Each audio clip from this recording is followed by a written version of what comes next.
Welcome to Leaders of the West, a podcast for innovators and changemakers. I'm your host, Jessie Jarvis, the founder of the West, and I'm sitting down with agriculturalists, entrepreneurs, executives, and everyone in between with the goal of digging into the strategies, mindsets, and lessons that have been crucial to the success of ag and Western. Whether you're carrying on the next generation of your family's operation, starting something from scratch, or determined to climb up the leadership ladder, we're going to inspire you to continue to dream big, growing not just you, but the future of agriculture and Western as a whole. Let's go.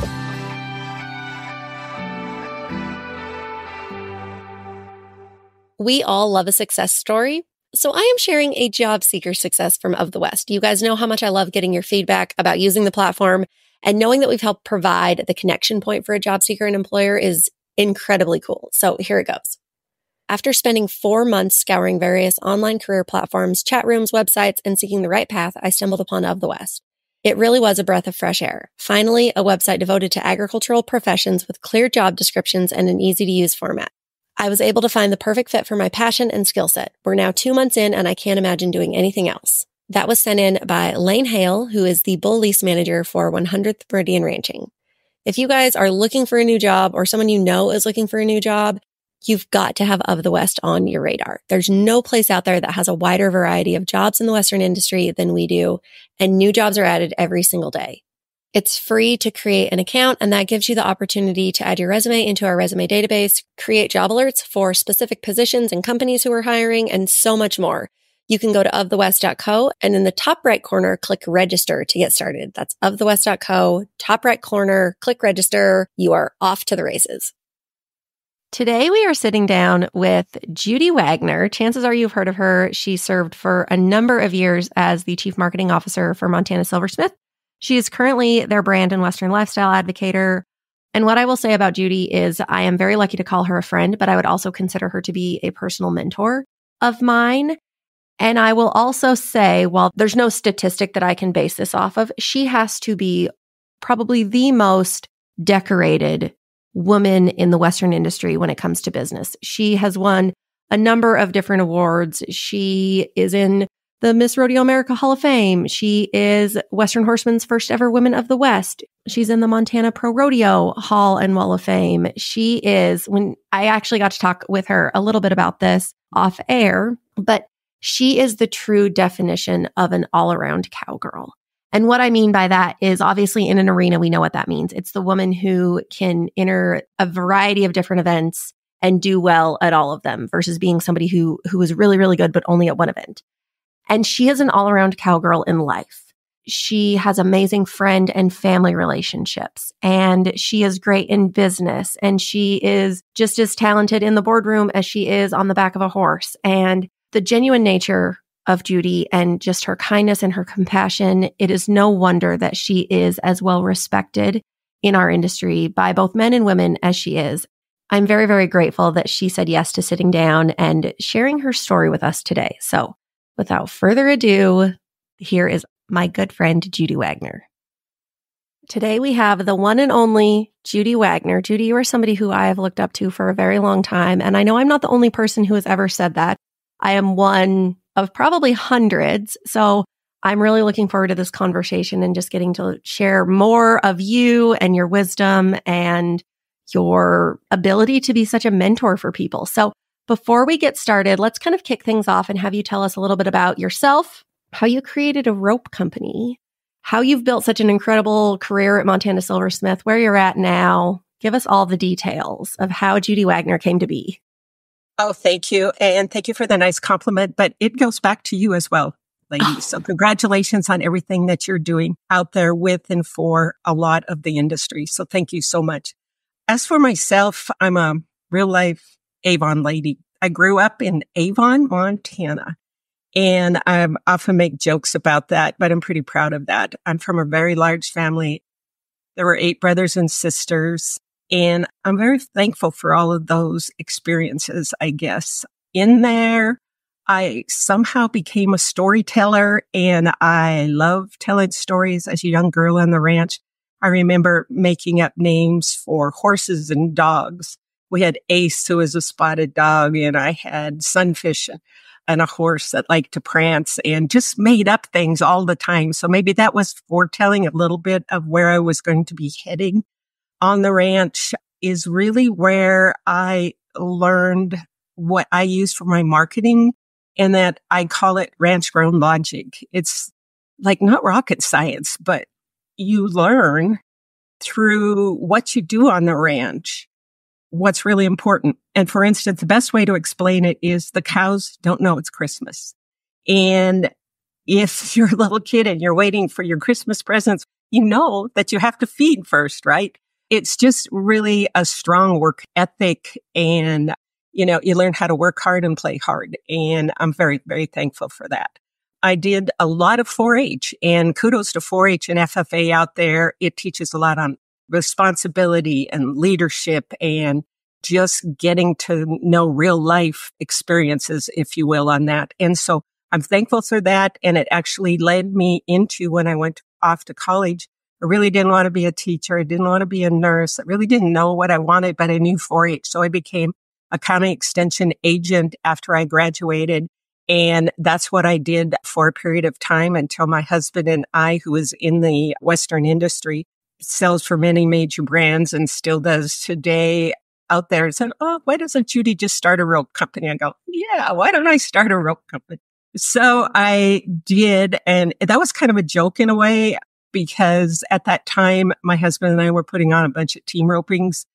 This was before the USTRC and probably some of the largest team ropings in Montana we were creating at that time. And I remember putting on a lot of roping schools. D. Pickett, Mike Beers were there. If some of your fans and friends out there listening know them.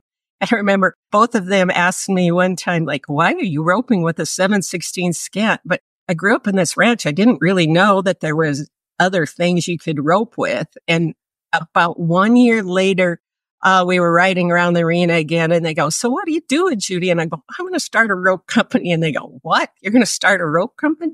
It was just a wild idea that some friends sat across each other in a bar in Dillon, Montana, and said, "Let's start a rope company. And what name are we going to call it?" And there was a lot of green ropes at that time. So we just came up with the name Gator. And I ran with it because it gave me all sorts of things to dream about and talk about. So did that for 10, 12 years, and then ended up selling it back to my partner who I purchased it from earlier, and then went to work for Montana Silversmiths some 20 years ago. I think everything happens for a reason, and what I learned as an entrepreneur, learned on the ranch, helped me as I grew as a professional and in my positions with Montana Silversmiths. And today I have stepped up, we like to say, from my last position as chief marketing officer. And I'm now still writing for the brand, if you will, as a brand and Western lifestyle advocate. And I like to say, I can't wait to see what I'm going to be when I grow up. And that's kind of where I'm at right now. Oh, well, I have to tell you, I was the same way as far as when I junior rodeoed, because obviously coming off a ranch, there wasn't like a roping saddle. We just used our like a ranch saddle, right? So kind of your story about roping with the wrong rope in the team roping world. But me and my little ranch saddle, I won a Gator Ropes rope bag. It was purple and tan, and I still have it hanging in my barn. I don't want to say 30 years later, but 25 years later, maybe. But yeah, no, I still to this day have that Gator rope bag. And for those of you who might not know Gator, it came with a rubber gator. Yes. And they're different colors. So pinks were soft for the lay of the ropes. Blues were medium hard. So instantly I could look at my racks in my rope shop there and be able to tell how much inventory I had, because remember, there was no computers at this time. Everything was done by print. I was just looking over there and watching it. And that gator was amazing. I tortured my kids with it. If they were bad, they were punching gator holes so we could put them on the ropes. But it was fun. And other competitors or other rope companies at the time, were attracting different customers. My customers were kids, young people, older adults, and we just had a lot of fun with it. And I learned a lot about marketing just by trial and error. And my product development was putting caps on the bed. I remember at one time and having my kids choose which one they liked and just getting down and playing with your customers and really understanding what they value. And you can learn a lot from kids. Oh boy, can you ever? Because kids are brutally honest. And often that's the thing that we need. True. Yeah. Well, and I also think that you bring up a really important point of you can do anything, even if you maybe don't have all of the knowledge. Like, don't be afraid to not do something like start a rope company just because you didn't know the ins and outs and absolutely everything there was to know about ropes. You learn as you go. And I think that's one of those things that stops so many people is they think, man, I don't know all there is to know. It's that like analysis paralysis. You need 10% of the knowledge and you will learn and find out the other 90%. But don't think you need to know 99% of things before you start something. I think that is a really good point, and it really built the foundation for me from others like who knew me when I had the rope company, saw the sweat labor, saw the mistakes, lots of mistakes out there, and the wins, and appreciated it when I moved into my next career, if you will, with Montana Silversmiths. So there was a groundswell of appreciation, I guess, of that. And to your point about not really understanding when you jump into it, but as individuals, if we follow our passion, we will ultimately find our purpose. I didn't know it at the time. I was just trying to get by and trying to make a difference, but that's what happened. Oh man, I'm a firm believer in that. I always tell people this day and age, you can make money at just about anything, even if it's the craziest idea out there. Like think about how much money the guy who invented the pool noodle has made. Especially if it comes from a good place. Yes. Right? So if you have a passion for something, figure out a way that you can make money at it because there is absolutely a way out there. You just have to find it. That's right. And I think that has been one of my gifts throughout my life is to look and see where the holes are and to see where your skills, where your talents are and fill that hole. That's all it is. Yeah, because there is a plethora of opportunity out there. You just have to use your skills, your talent, your passion, and find where your place is. Oh, yes. You are somebody who is always so positive. Have you ever actually had a bad day? Everybody has bad days. And yes, of course. But I think the thing about it is how we handle it and how we adapt to it. And there's highs and lows all the time. But I think what I have learned over time is like, I know what a real high is. I actually went to Tony Robbins, and I'll share this experience at a time into Gator Ropes, maybe 5-6 years. I went and listened to Tony Robbins, and I came back, and his thing was to get to peak performance. So he would pound his chest and he would say, this is how I did it. It told great stories of why that was important. That's why I wear my hat. My hat helps me get to peak performance. I become a different person under this hat. It gives me magical powers of what's that. But the high of that was the individual I went with was my accountant. We came back and went to a team rope in that weekend. Same skills that everyone ever saw, but we were high on believe and what thinking, no stinking thinking, but believing in it. We won everything that weekend. They're going, what happened to you guys? About 6 weeks later, I went to a team rope and got late. I'm telling this story because I got late, didn't have the right partners, blah, blah, blah. I got it all done. Anyhow, they turned me out the first 2, 3, 4. And then I had to sit for 500 team ropers to get to run my steer that I had left. Now, what happened? The same horse and the same thing that I run saddles with and everything 6 weeks earlier, like wouldn't go in the box. So what I'm telling you is our thinking, our mindset, is so critical. We can do it to ourselves. We must stay positive. And back to having a bad day, finding our circle of people that can help elevate us to where we need to be, right? So that's so important. If you're having a bad day or you need to get out of something, you need to go to your strength, whether that be your faith, your family, your friends, and that circle of people. And if I can, I'd like to share a story about somebody. I think it is the best example of building a circle of people to success, and it has to do with Tammy Pate. If anyone knows who Tammy Pate was, she was the person who started the vision behind Art of the Cowgirl and recently passed away. I had the opportunity to speak at her rodeo, a big responsibility to share her story. And when I was thinking about that, it was about how she built her vision, and she was a dreamer. And ladies and gentlemen, we got a dream out there because that's really important. But can you imagine thinking, and it took her about 10 years to bring that to fruition where it was. Here's my idea, but how am I going to make that happen? And what she did was in that connection, build her team of people who saw her vision. And that's what we have to do. People that see your vision are out there. Get them around you. And when they do that, they understand your purpose, right? And so from then you can build your circle of influence from that. That's what she did. She started small. Would you like to be a part of this? I knew where she was going. Yes. She had a small circle of friends. And ultimately, here it is now going into the 6th year of Art of the Cowgirl, what that has done in celebration of the cowgirl at all levels, from art to sculptures to painting to horse activities, equine activities of all kinds. So her circle of influence is a great example of using connections. And I'm going to throw this out because I figured this out over time, is that throughout our life, you and your stage of life, my stage of life, we're still going to meet people. And I call them our invisible threads because we don't know if they're going to be there for a season, a reason, or a lifetime. But it may come back to help us. And throughout your life, that's what's happened to me, is that people that I met have come in and got out and come in and helped. And that circle is critical to us maintaining where we need to be when we do have those bad days and even when we have those good days. Here's an important thing, and I just keep talking, so you can go at it, but here's another important part about that is you yourself and other leaders out there that are listening here today.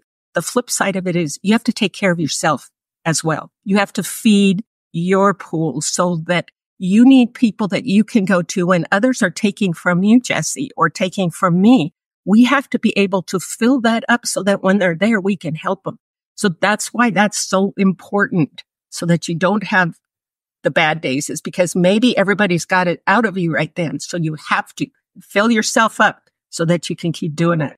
Oh, it is. I know. And I've given this example before, so our listeners are probably going to be annoyed by this. But when we talk about pouring from a filled cup, when at a wedding, when the husband and wife or the bride and groom, they have that champagne tower and they get their champagne bottles and they pour from those top 2 cups into all the other cups, and the champagne fills their cups, and then it falls down and it fills the cups below, and then they fill the cups below. Like, that is what it means to fill your cup so you can pour into others. Like, when we say you can't pour from an empty cup, you truly can't, because it's the overflow that you have that you're able to give to other people. Absolutely.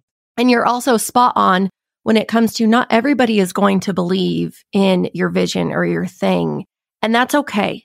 Not everybody was meant to believe in the same things. Like, we all can't agree as much as we want to. The reality is that we can't. And it is crucial to find people who do buy into your vision and who do see where you're headed. Maybe not now, but in the future. Like, okay, I get that this isn't where she wants it to be now, but in 5 years, I know she can take it to where it needs to be. And you have to surround yourself. As somebody who plenty of people have bought into my vision of the West, and I take note of that.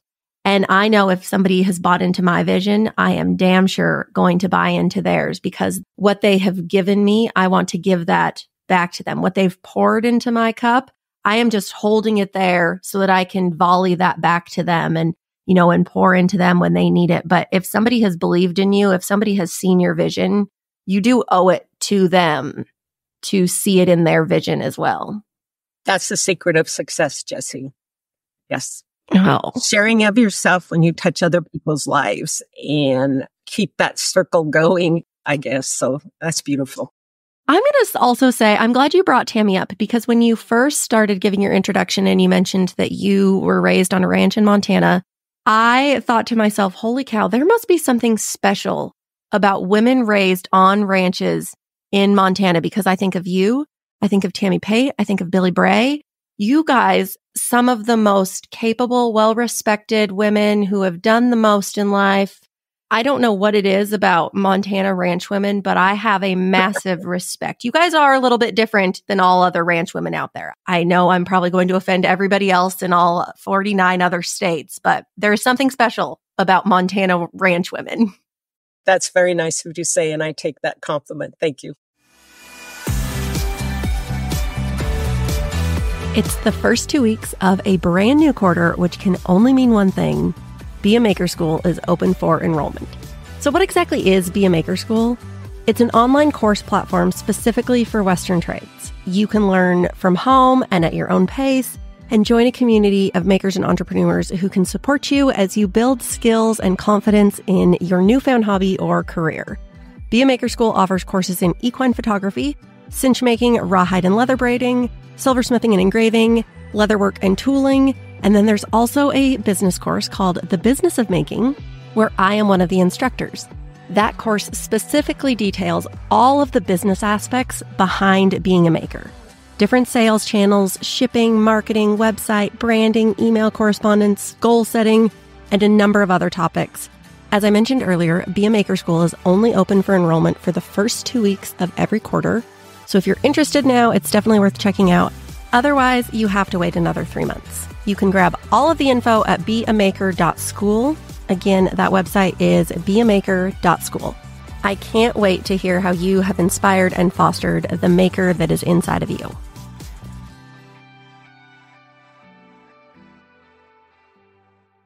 So you are somebody who is a mentor to a lot of people in the industry, men and women included. And I think that has a lot to do with just who you are as a person and your positive nature and your character.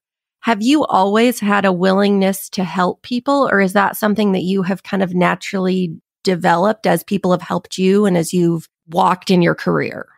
I think it's a natural progression. It started, I'm the eldest of 8 kids. So like I had a team of people underneath me for, when we were haying and doing everything that we had to do on the ranch. So that was huge to it. And I believe like with your question, which is really good, I can remember back when my kids were high school rodeo and then college rodeo, and best time of my year's life, I think, because those athletes, those students out there became my kids and our friends as well. And I became very intimate as we traveled across the state and elsewhere with them, especially because my husband was the national director of the state of Montana. And so I took it on. These are our kids, when kids don't always do everything right, I would do spontaneous, okay, we're going to have this circle the wagons. And Judy would do crazy little impromptu speeches on whatever it was. You'd give your own little Tony Robbins. Uh-huh.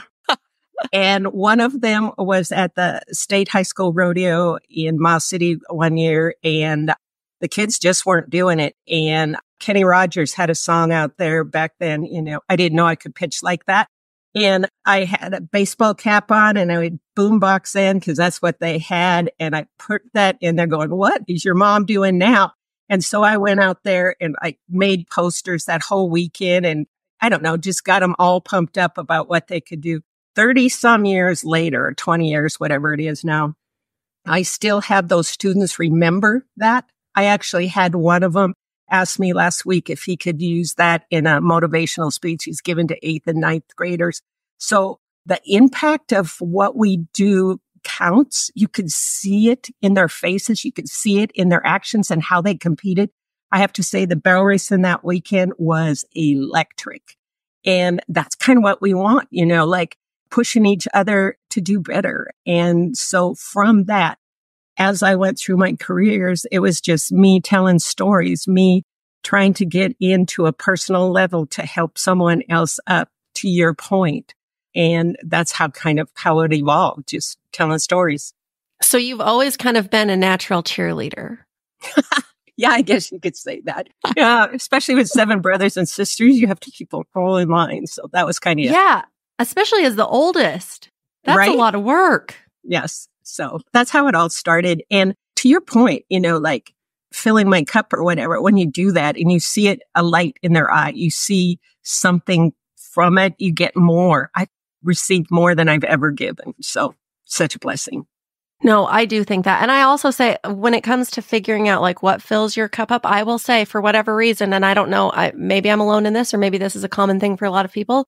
Sometimes when I'm down in the dumps, if I go and do something nice for somebody, that then fills my cup because that made me feel good to help somebody. So I think however it is that, you do fill your cup, you've got to figure that out. But I will say sometimes when I am just like, bad thing after bad thing, if I go do something nice, and it can be something as simple as like holding the door, letting somebody cut in front of you in line, or it doesn't have to be some big grandiose thing, but those little by little of just like making yourself feel good. And again, go find whatever it is for you, the listener, but those little things all add up. And then, oh, look at me. Now I'm like back tall in the saddle again. Right. So that kind of leads into, doing one of those things. I had one of the college friends of the kids that was working at Billings Northern, the college there, doing a therapeutic riding for developmentally disabled adults. And I was a sidewalker. And on this particular day, it was a great day walking in there as a sidewalk. You just feel how blessed you are. But the lady that was riding this big bay horse, probably 35-ish or so, had a great ride all day. And when it got about to get done and off of her horse to dismount on this platform that they have, she refused. And she put her arms down around the horse's neck. And what she said then was one of those things that has changed my life. And I'll never forget it in my ears. She said, "Nice job, cowboy. Nice job." And I still get chills on saying that, because I was thinking, man, Judy, when you go to heaven, or when things, how you pop your head into a different place, she goes, I can't think of a better compliment than to have somebody say to you, "Nice job, cowboy. Nice job." And so from that particular time, that moment in time, you meet up with someone that teaches you something that you so desperately know. How blessed I am, how I can share that. And at first I was going, well, maybe it's kind of hokey to tell somebody, "Nice job, cowboy. Nice job, cowgirl." And then I decided no, because of how it made me feel.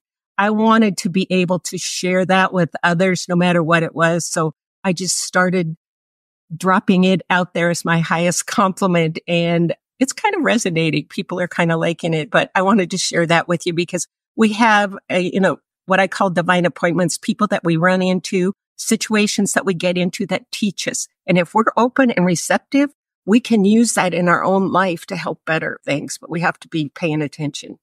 And I will say, Judy, you are known for the compliment, "Nice job, cowgirl," or "Nice job, cowboy." And I will say, as somebody who has received that from you, some way, I will never really understand how, it really is the highest of high compliments. Like when Judy Wagner tells you, "Nice job, cowgirl," that means something. Oh, I can tell you, anytime you've ever told me that, it really does.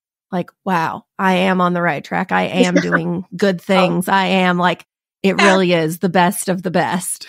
Thank you. You just made my heart smile. So thank you so much. Oh, we're going to talk a lot about mentorship, and we already have so far, but one of those things that I hear often, and honestly, I even experience this myself, when people are looking for role models and mentors, it can be hard to ask for help.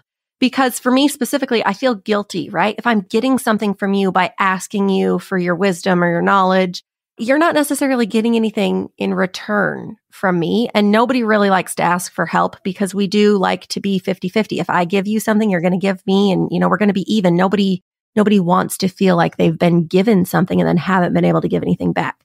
For you, as somebody who is a mentor to people, do you ever feel that way when people ask you for help, or how exactly does that work? Is that something we're all in our heads too much over and we just need to get over? Yes. Good one. You are. You need to ask for the help, because if you're drawn to someone, they're probably drawn to you as well. And it's a mutual thing. And the mentors are out there. But I, as a young woman, your age out there, probably the time when I was doing Gator Ropes at this time, I was kind of embarrassed to ask for help. I made a lot of mistakes because I didn't want to ask for help. And you don't know what you don't know, girl. And if you can find someone to share with, it's rewarding to them. And I found out later, other people said, "Why didn't you ask, Judy?" And I'm going, because I was embarrassed. I didn't want you to know, X, Y, or Z, and that's just crazy. And I've found, as I've gotten older here, just to be me, like, this is it. And it's very freeing for me to be able to do that. And you say, you don't get paid, or you don't get that coming back. Right now, I'm a little humbled because I'm getting a lot of accolades that I didn't really intend kind of coming my way. I'm getting paid tenfold for whatever reason right now, just by, doing your dues and being good to people out there. Kindness matters. And I'm being paid for it in my own way. I see the light in your eyes. I see your compliment you just gave me a minute ago, the smile on your face, and I'm good. Oh, and that honestly, Judy, that is why you are one of the best, just because you are so genuine and you have such pure good intentions, a heart of gold. Like that definitely makes a difference. Yeah, thanks. Okay, you've been around, you've seen a lot, you've done a lot. What are some of the biggest lessons that you've learned in life or in business? Whoa, that one is a good one. Biggest lessons. Yeah, I think I just, spoke about it, is to ask for help when you need it. And every day you learn. Actually, my granddaughter, I thought I couldn't wait to tell her or to share lessons with her. And like right now she's telling me and doing more. I actually know what a boss babe is, and it is my granddaughter. So I'm just saying that my biggest lessons came from my ranch life and ranch grown logic. And that being things like cream always rises to the top. And that has to do with mentorships and finding those people that can help you wherever you're going, whatever you want to do. The second one is, own the milk cow. That means the good, the bad, and whatever that is, be responsible for that. And also, if you have a chance, to take ownership of whatever that you're searching for out there, instead of working for others, working for yourself, own the milk cow if you can on that. Saddle your own horse is a very big one that I really like. It is also responsibility and trust. And if you're around horse people all the day, you go, they'll always tell, saddle your own horse, Judy. So I'm like, okay, that was my deal on it. And then play to your strengths. I think that's really important. We can't all fit into a certain little cookie cutter thing. And I know where my strengths are. And as I grew older, playing to those strengths and then bringing in people that fill in where I don't have that. And then the last one would be to celebrate what matters in our life. I'm really a workaholic. And if I could say anything out there to young talent, or no matter what your age, whatever stage is in, you need to keep balance, whether that be with faith, family, and friends, because it goes one way or the other and everything gets out of whack. So you have to be good to yourself. You have to stay balanced, and you have to keep headed the direction you need to go. Oh, nobody could have said it better than you, Judy. That was good. Okay, let's move to the rapid fire round. Now, these don't necessarily have to be rapid fire quick answers, but we just call this the rapid fire round. So question number 1, what is the best piece of business or personal advice that you've ever been given? I don't know if I've been given it, but I believe it. And that is just to be you. There is so much pressure. It is so noisy out in the world, and there's nobody that can do you better than you. And every time you try to be something other than who you are, it comes off not genuine and it doesn't work. But you go with you, girl or guy, and that's where the magic is. So be you is number 1. The second one is keep on keeping on. And I learned this at a barrel racing clinic that my daughter was in with a lady by the name of Judy Wagner. And she says, you just got to keep on keeping on. And I can't tell you how many times in my life I could hear her voice and she'd just go, keep on keeping on. Stuff's going to happen. Just keep on keeping on. So those two, be you and keep on keeping on. Oh, amen to those. Okay. This is kind of along the same lines, but a little bit different. If you could give people any words of wisdom and you knew that they would take them to heart, what would it be? Yes, there was a quote out there that really bugged me, and it had to say, do your best, no more, no less. And I go, how is that? I'm always giving my best, and I can do 110 and 120%. And it just kind of graveled me like, how does that work? And then I got to thinking about it. Every day is different. So you might be sick. You got things coming on in your life. Other things are, so not every day is the same. Whatever that day deals you, do your best. No more, no less. Oh, You got a mile? Right? That is good. I ask these questions and it's not that I expect anything less, but every time I ask any guest this, they blow me out of the water. That's why we ask everybody these. Okay. If you could go to dinner with anybody dead or alive, who would you pick? Okay. So you kind of see a theme in my life and it has to deal on ropes. So I'm going to do a rope and it's going to be a 3-ply rope. And in this 3-ply rope, the first one's going to be Jesus. And as I talk a lot about faith, he's my Lord and Savior, and I couldn't do it without a strong faith. The second goes to my dad. My dad was killed in a tractor accident when I was 16 on the ranch. And 2 weeks before he passed away, my 16-year-old self was probably giving him a little attitude. And he walked me to the picture window and we're looking down on the little meadow below the house. And he put his arm around me and he says, Judy, this is what I love to do. And he says, but I don't care what you do. I will always be proud of you. I would want to know if I'd have to say, are you proud of me? So he would be number 2. And number 3 is my grandmother. I lived with her when I was a freshman in high school. They didn't want me driving long ways and all the kids and everything. She lived in Avon in a big white house and it was magical. She had all these nuggets of things she'd tell me, like, you can't have a red bird, a blue bird will do.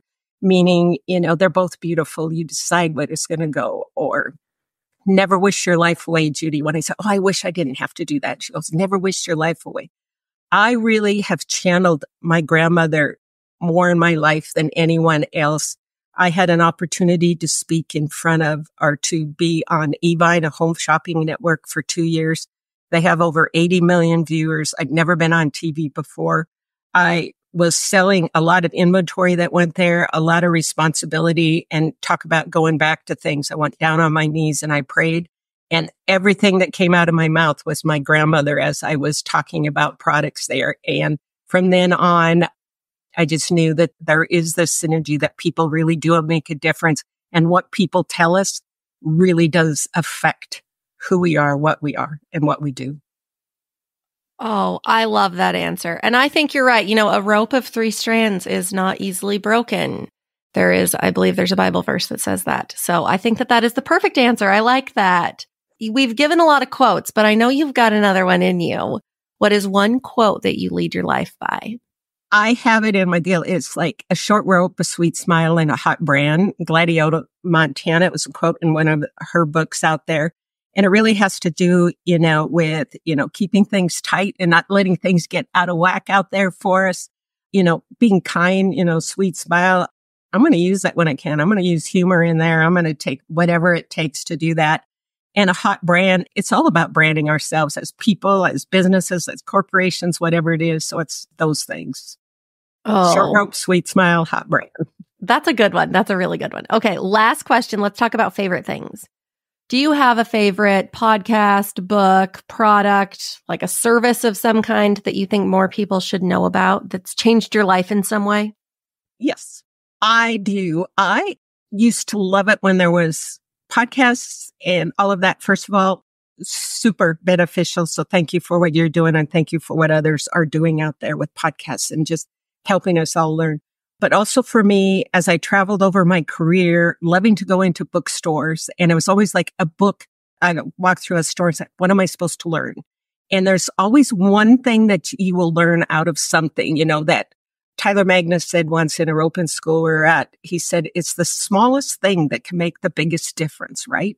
So like if you adjust your stirrup one hole, it can make a huge amount of difference. And so I would look for those nuggets in books. And so one of the books, the author is Seth Godin, and the book was Free Prize Inside. He also does Purple Cow, talking about, being different in a clouded marketplace. But Free Prize Inside also was a major opportunity for me because in there he talked about Cracker Jacks and how you get that little free prize. And so you have a great idea. And let's say this great idea is this cowgirl here that I have. And I put her on a table and my great idea is going until you just keep pushing that idea just right before it will drop off the table. So a good example of this is at that time I read this book, Montana Silversmiths just got the sponsorship for the PRCA making world champion gold buckles. What are we going to package them in? Because the package wasn't right. So that D box, that window display box that has a magnet closure that has hooks on the back so that you can hang it on the wall, you can set it on your desk, became the presentation piece that cowboys now hold up over their head, came from Seth Godin, Free Prize Inside, pushing an idea before it dropped off the edge. That is what the best way to end a podcast. I know, right? Holy cow. Judy Wagner, the woman who basically invented the iconic buckle case that every gold buckle goes in. Wow. I know. How cool. You know what's interesting? Also, I will say this doesn't necessarily have anything to do with our conversation, but I was actually listening to a podcast right before we recorded it, and the guest was talking about Purple Cow by Seth Godin. Oh, really? And I had never heard of it before. And now, I'm not kidding, within the last hour of my life, 2 people have mentioned this book. So I'm going to have to go get that on my Kindle and read that. And then for any of you who are also maybe thinking, man, I want to read that too, I will link all of these books in the show notes. You have mentioned the phrase, nice job, cowgirl, throughout this interview, and you shared that you have recently received some really special accolades. Can you share a little bit more about something that's really special coming up for you in the next couple of months? Thank you. Nice job, cowgirl actually came about organically when I met an individual and what she said to me changed my life. And from that, a story started coming out that can really affect others. And I'm so proud that Montana Silversmiths and McFarland Productions and now South Point Hotel and Casino has agreed to tell that story through a silver screening during the NFR December 3rd from 4 to 6. So that's right before the back number night.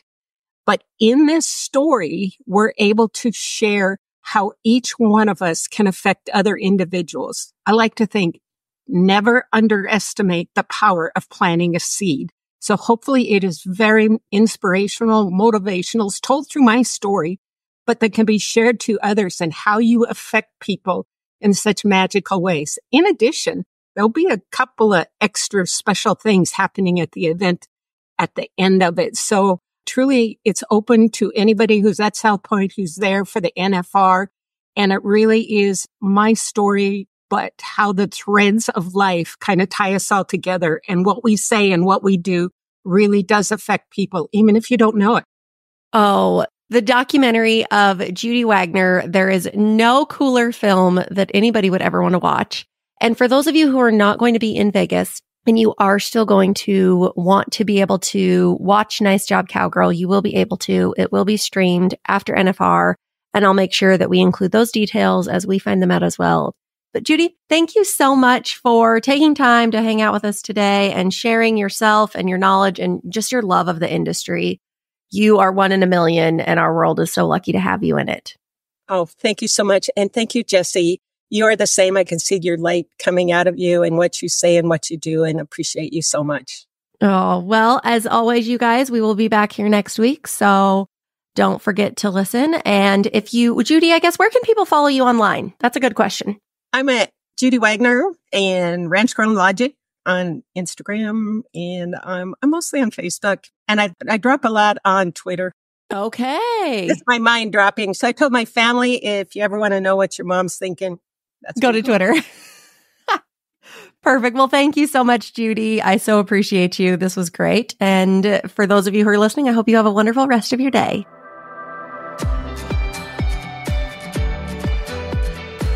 If you loved this episode, do us a favor and share it with someone else who might find just as much value in it as you did.